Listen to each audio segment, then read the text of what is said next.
Da bin ich wieder zurück mit einem neuen Video und heute mache ich so ein kleines Unboxing slash Beauty Haul und ich arbeite mit Zalando bzw. Zalando Beauty zusammen, denn die haben ja jetzt im Onlineshop auch Beauty-Produkte und um dieses neue Segment dort zu testen, durfte ich mir ein paar Produkte aussuchen, die ich heute mit euch auspacken möchte. Im Onlineshop hat mir auf den ersten Blick auf jeden Fall die Markenauswahl gefallen, weil die relativ so vielseitig war. Also da gab es viele so klassische Marken, die man halt so kennt, aber auch viele, die man noch gar nicht gehört hat, was ich ganz cool ist, weil ich immer gerne neue Produkte ausprobiere und einfach so neue Sachen entdecke, gerade im Beauty-Bereich. Aber die haben auch sehr viele Korean Beauty-Sachen und ihr wisst, ich bin total der Korean Beauty-Fan, also spätestens seit unserer Korea-Reise letztes Jahr. Eine andere Sache, die ich ganz gut fand im Online-Shop war, dass immer bei den Produkten so kleine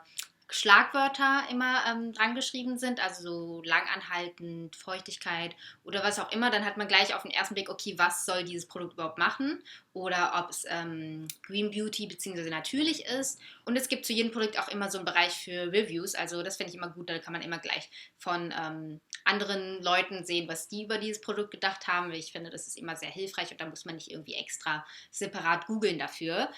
Ja, genug geredet. Fangen wir endlich an mit dem Unboxing.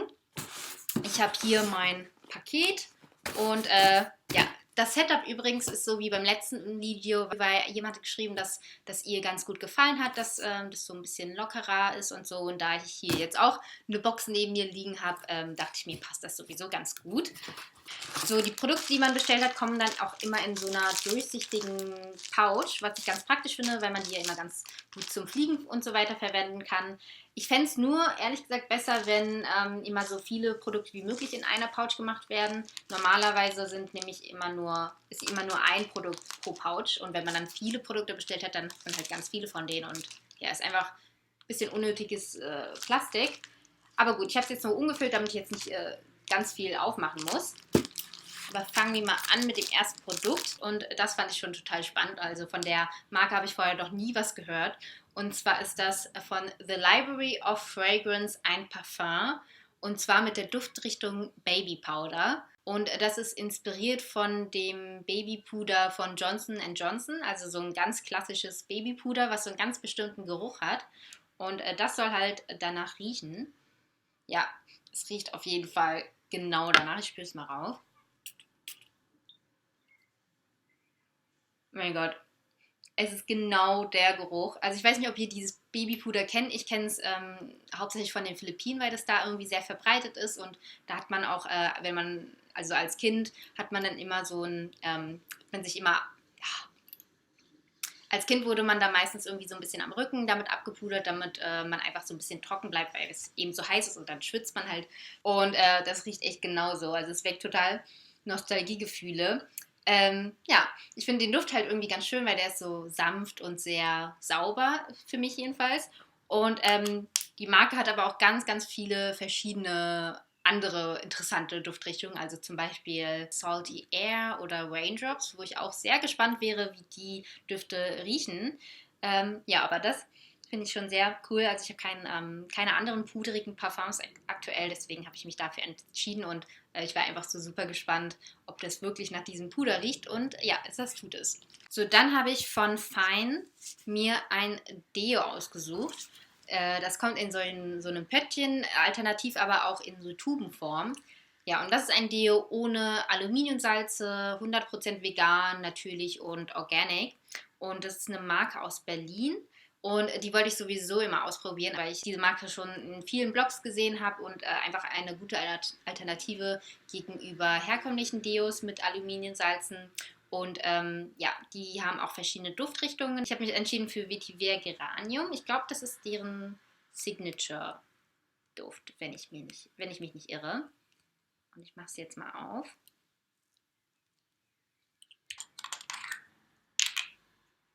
So sieht es aus. Und der Duft, oh, ich liebe diesen Duft einfach. Der erinnert mich so ein bisschen an die ISA-Produkte, die haben auch so einen leicht medizinischen, kräuterlastigen Geruch, aber trotzdem sehr, sehr angenehm und frisch. Also gefällt mir sehr, ist total mein Geschmack. Ja, Da ist vielleicht doch die Tubenform besser als das Pöttchen, weil hier muss man halt so ein bisschen mit dem Finger rein. Aber ich würde gerne ausprobieren, wie die Konsistenz ist. Ich scoop da mal so ein bisschen mit meinen Fingern so ein bisschen was raus. Ja, das verreibt man dann quasi mit der Hand einfach direkt auf die Achsel. Ist so ein bisschen ungewohnt, denke ich, aber ja, kann man sich ja dran gewöhnen. Ja, also es wird so leicht ölig, wenn man das auf der Haut verteilt. Ja, ich muss einfach mal testen, wie effektiv dieses Deo ist. Aber vom Duft her finde ich es schon mal gut. Und ja, fand ich auf jeden Fall auch mal spannend, das auszuprobieren, weil ich das Konzept gut finde. Und ja, da werde ich dann auf jeden Fall mal berichten, wenn es halt super gut ist. Und dann habe ich mir gleich 2 verschiedene Face Tan Sachen bestellt, weil ich da einfach ausprobieren möchte, was besser ist und ich von beiden Produkten Gutes gelesen habe. Und zwar ist es einmal von Eco by Sonja das Face Tan Water. So, es kommt in so einer Glasflasche und ist auch organic und vegan und alles. Es kommt aus Australien. Ja, und das ist ganz flüssig. Das gibt man dann auf einem Wattepad und trägt das dann auf das Gesicht auf. Und ich will das jetzt mal so ausprobieren. Mach es erstmal auf. Na? Jetzt kommt es schwer raus. Also, die Flüssigkeit ist auf jeden Fall durchsichtig. So. Ja, also die Flüssigkeit ist komplett durchsichtig und es hat sozusagen keinen Soforteffekt, sondern es ist wahrscheinlich dann eine Bräune, ja, die sich nach und nach aufbaut. Und wer weiß, vielleicht habe ich dann morgen eine schöne braune Hand. Also es steht auf der Verpackung auch, dass man es 8 Stunden bevor Showering drauf lassen sollte. Ich hätte jetzt gedacht, vielleicht ein bisschen irreführend wegen der braunen Flasche, aber ich habe jetzt gedacht, dass man vielleicht sofort gleich irgendwie so einen leichten, so eine leichte Färbung, so ein Tint irgendwie sieht, aber nein. Also es ist dann halt ein Überraschungseffekt, aber ich habe von einigen Leuten halt gehört, dass die das Produkt sehr gerne benutzen, deswegen bin ich da sehr gespannt. Ich habe aber noch eine Alternative ausgesucht und zwar von Hylamid. Ich glaube, das ist, die Marke gehört zu der gleichen Firma, die auch The Ordinary hat. Und das ist der Glow Radiance Booster. Und der soll eben auch so einen selbstbräunenden Effekt haben. So. Das kommt in so einer kleinen Flasche daher mit Pipette. So, hier steht aber, dass man es zweimal täglich anwenden soll. Also schon ein bisschen anders als das Face Tan Water. Und ich probiere es jetzt mal an meiner anderen Hand aus. Gucken, ob das hier irgendwie einen Soforteffekt hat oder auch erst nach mehrmaliger Anwendung zu sehen ist. Ja, es ist auf jeden Fall auch sehr durchsichtig und ich glaube, man sieht hier auch nicht sofort was. Also auch erst ja, over time. Aber von der Konsistenz finde ich es auf jeden Fall angenehm. Das Face Tan Water wirkt irgendwie ein bisschen trockener. Also da würde ich auf jeden Fall danach eincremen, wobei ich dann nicht weiß, ob es schlecht ist für den Bräunungseffekt. Weiß ich noch nicht. Aber hier auf der Hand wirkt es sehr schön geschmeidig, was ich ganz gut finde. Und bei dem hier habe ich gelesen, dass die Bräune so schön golden-gelblich ist, also nicht so rötlich oder so und ja, einfach ein schöner Glow. Bin ich sehr gespannt. Jetzt muss ich mich nur entscheiden, welches Produkt ich als erstes verwende bzw. teste. Oder ich mache eine Seite das und eine Seite das. Ich glaube, das ist keine gute Idee. Ja, aber da bin ich auch sehr, sehr gespannt, weil ich glaube, ich noch ein paar andere Produkte auf meinen Händen testen möchte. Mache ich das erstmal mit dem Waschlappen. Als nächstes haben wir hier einen alten Favoriten und zwar von Essie die Farbe Saint-Tropez. Also diesen Nagellack habe ich echt geliebt und wie man sieht, mag ich auch so gräuliche Nägel und deswegen dachte ich mir, nutze ich die Chance und hole mir wieder den von Essie. Also die Farbe gehört echt so zu einem meiner Lieblingsnagellackfarben, weil sie wirklich zu allem passt und auch nicht zu tot an den Händen aussieht. Also wisst ihr, was ich meine? Manche Nude-Nagellacke lassen die Hand irgendwie so ganz komisch aussehen. Und ja, das finde ich ist bei dem hier nicht der Fall. Und Essie mag ich von der Qualität her immer sehr gerne, auch vom Preis-Leistungs-Verhältnis. Und ja, ich freue mich schon, den ganz frisch auf meinen Nägeln drauf zu lackieren. Und dann habe ich hier noch so Blotting Papers. Ich liebe ja Blotting Papers, weil ich bin ein super öliger Mensch und bei mir ist eine nach einer Zeit eine ganze Öllandschaft im Gesicht und deswegen finde ich Blotting Papers immer sehr praktisch. Und von dieser Marke, die Marke heißt My Couture, fand ich sehr interessant, dass die Blotting Papers so Special Ingredients haben. Also hier jetzt Vitamin C und E. Es gab aber auch noch eine andere Variante, weiß ich gerade nicht welche. Ich habe mich jetzt für diese entschieden, fand ich irgendwie ganz interessant. Ich weiß nicht, ob das so arg was bringt. Es ist aber auf jeden Fall als Inhaltsstoff aufgelistet. Und ja, auf jeden Fall Blotting Paper ist sehr praktisch für mich und ich glaube, ich teste jetzt auch gleich mal ein. Also es kommt auch ganz schick daher in so mit so einem Marmormuster und so goldener Schrift und alles. Und ja, finde ich eigentlich ganz schick. Sieht jetzt nicht unbedingt schäbig oder so aus, so wie manche andere Blotting Papers. Und dann reißt man das so ab. Geht auch leicht ab. Und dann testen wir mal. Auf meiner Stirn bin ich immer am fettigsten. Ja, ist halt so wie Butterbrotpapier, wenn ihr wisst, was ich meine. Oder Löschpapier bei den Schulheften damals. Ja, es saugt auf jeden Fall so ein bisschen. Auf den Wangen bin ich richtig fettig. Ist aber sehr, sehr dünn. Aber ich denke, es saugt trotzdem genug auf. Was meint ihr? Ihr habt ja jetzt den Effekt gesehen. Ja, Blotting Paper kann ich auf jeden Fall immer sehr gut gebrauchen. Und das finde ich auf jeden Fall ja, mal so ein bisschen anders. Ich glaube, so wirklich viele Produkte habe ich nicht mehr. Das ist leer. Ah, 2 Produkte. Einmal das hier. Das fand ich auch sehr interessant. Und zwar von Pure Heals das Propolis 90 Ampulserum. Und ja, also so Propolis kenne ich sonst nur so von Nahrungsergänzungsmitteln oder irgendwie Manuka Honey so als Honig zum Einnehmen und alles. Aber so in Skincare habe ich das persönlich noch nie vorher gesehen. Deswegen fand ich das total spannend.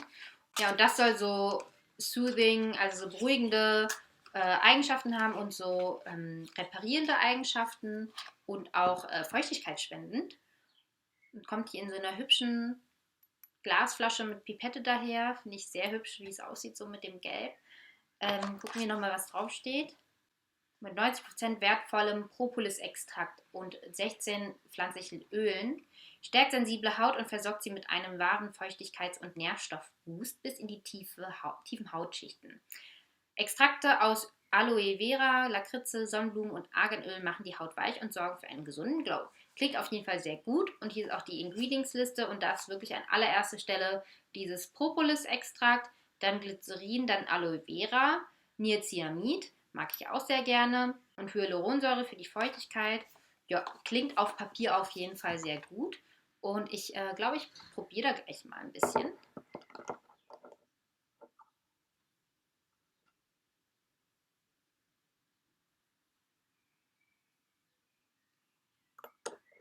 So, mal gucken, ob es irgendwie klebrig ist oder so. Also ich würde jetzt erwarten, dass es irgendwie klebrig ist. Nö. Ich rieche fast nichts, schon mal gut. Also ich hätte jetzt vielleicht gedacht, dass es vielleicht auch komisch riecht oder so. Ja, also auf der Haut wirkt es sehr schön, geschmeidig und zieht super schnell ein. Jetzt ist schon richtig eingezogen.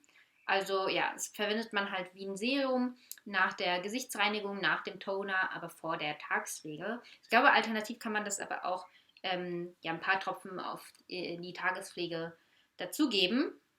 Ja, bin ich sehr gespannt, wie das so wirkt. Gerade die beruhigenden Eigenschaften sind für mich vielleicht gerade ganz gut, weil ich irgendwie so ein bisschen irritierte Haut, also das seht ihr jetzt, glaube ich, so von der Ferne nicht, aber ich habe so ganz trockene Stellen auch jetzt hier so am Hals und angefangen hier eigentlich von meiner Allergie, beziehungsweise ich dachte, es wäre von meiner Heuschnupfenallergie, aber es hat angefangen mit hier trockenen roten Stellen und jetzt ist irgendwie mein ganzes Gesicht so trocken wie die Wüste. Ich weiß gar nicht warum, es ist auch so sehr schuppig. Keine Ahnung, vielleicht hilft da so ein Produkt da. Mal schauen. So, ein letztes Produkt haben wir noch und zwar ist es diese hübsche Flasche hier. Das ist ein Haaröl von der Marke Onira Organics Und ja, ein Haaröl habe ich momentan gar nicht mehr und ich liebe aber Haaröle vor allem im Sommer, weil ich finde, wenn man irgendwie lange in der Sonne ist und so, dann finde ich, sind Haaröle irgendwie ganz schön, um wieder ein bisschen Feuchtigkeit in die Haare zu geben und so ein bisschen Schutz auch vor der Sonne. Oder im Urlaub, wenn man so Salzwasser im Haar hatte, dann wird es sonst auch immer so crunchy und knusprig und trocken. Und ja, dann ist immer ganz schön, so ein Haaröl nochmal so reinzugeben. Ja, und das hat mich angesprochen, weil es 100% natürlich ist und ich lieber ganz viele Öle in mein Haar machen möchte als Silikone. Und ja, die Verpackung ist auch ganz schick, finde ich. Und ich versuche jetzt mal so ein bisschen, oder mach ich mal so. Ah ja, man muss erstmal ganz viel pumpen. Na, es kommt.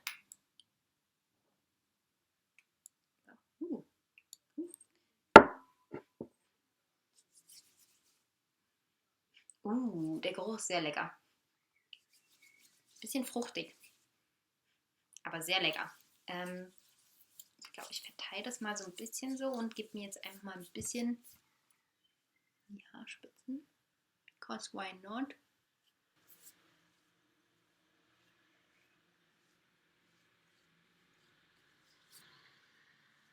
Ich glaube nicht, dass es unter die Kategorie Trockenöl fällt, weil schon sehr, ja, es bleibt noch so ein bisschen. Ist jetzt sozusagen nicht als Styling-Produkt gedacht, nee, aber halt so als Schutz wirklich in die Haare und ich will mich auch gleich so ein bisschen in die Sonne legen. Ähm, Da ist das ja einfach auch ein bisschen gewollt. So, aber hier oben habe ich immer so ein paar fliegende Haare. Die will ich dann, mache ich die so ein bisschen platt. So, damit sind wir auch durch mit meinem Haul. Das war mein kleines Unboxing und ich bin schon ganz, ganz gespannt auf die ganzen Produkte, die ich ausgesucht habe, wie die so sind, wenn ich die jetzt einfach ein bisschen länger benutze. Und dann werde ich auf jeden Fall berichten, wenn mich eins davon so richtig flasht. Und ja, dann würde ich sagen, ich hoffe, euch hat das Video gefallen und wir sehen uns das nächste Mal. Tschüss!